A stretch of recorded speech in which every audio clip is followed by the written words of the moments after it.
Paano mo inihihiwalay ang ginto sa lupa and other impurities na meron ito? Ito po ay dinadaan sa apoy. At yung nakaraang mga insidente dito sa Senado, ang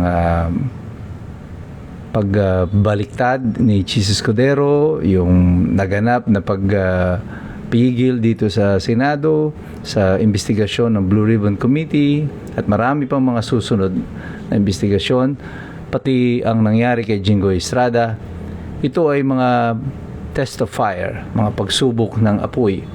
At so, dito natin makikita at maihihiwalay natin talaga yung purong ginto at yung mga burak lang o mga dumi lang. At under the test of fire, nagningning ang mga tunay na may ginto sa kanilang kalooban. And we were surprised with some of them, like Jinggoy Estrada. Ako talaga, inaamin ko sa inyo, I was surprised with Senator Jinggoy. I didn't think that he had it in him.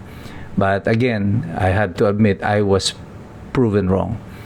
Si Senator Pia Cayetano kanina doon sa deliberasyon sa House, sa Senate, yung pagdinig sa Blue Ribbon Committee, yung ginawa niya na pag-assist upang maipasok ang mga 18 Marines, si Senator Robin Padilla, the determination they had to make it happen despite of the odds against them, yung sobrang dami ng pulis, nandun si John Vic Remulla at inaasahan ng lahat, hindi ito matutuloy. Yung ginawa nila Win Gatchalian na sinasabotahe yung proseso sa Senado, na kahit na Senate President pro tempore lang siya, ay nag-feeling Senate President, no? And gumagawa ng kung ano ng mga kautusan.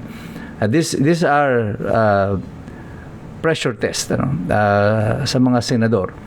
At dito nga sumulpot yung ningning ng ilan under the test of fire. At kung merong mga nagningning, meron namang lumabas kung ano talaga sila. Si Chis Escudero was a real failure pagdating dito sa test na ito. Kasi dito nakita natin, wala talagang ginto dito sa politika nitong si Chis Escudero. Puro burak lang. Walang nakitang magniningning sa kanya ang sambayan ng Pilipino. Totoo yan, pinapalakpakan ka nung BBM 11, ngayon ay BBM 12. Kahit na ano pang sabihin ninyo, lahat kayo ay mga lakis lang o mga amboy na lang kayo ni BBM dyan. Mga utusan lang kayo ng administrasyon. For one reason or the other, ay hindi nyo kayang kumawala at magsalita ng totoo. At kahit na punong-puno na ng kasuklam-suklam na kasamaan na nangyayari sa ating lipunan, ay andyan pa rin kayo. Siguro dahil pare-pareho, meron pakinabang sa panig nyo dyan. Pero sa tagal na sa politika ni Chis Escudero, and he had a bright future before. He even ran as vice president under kay I think ang kasama niya noon si I forgot si Poe, ayan, ang kanyang kasama noon na tumakbo na presidente. Siya ang vice president noon. And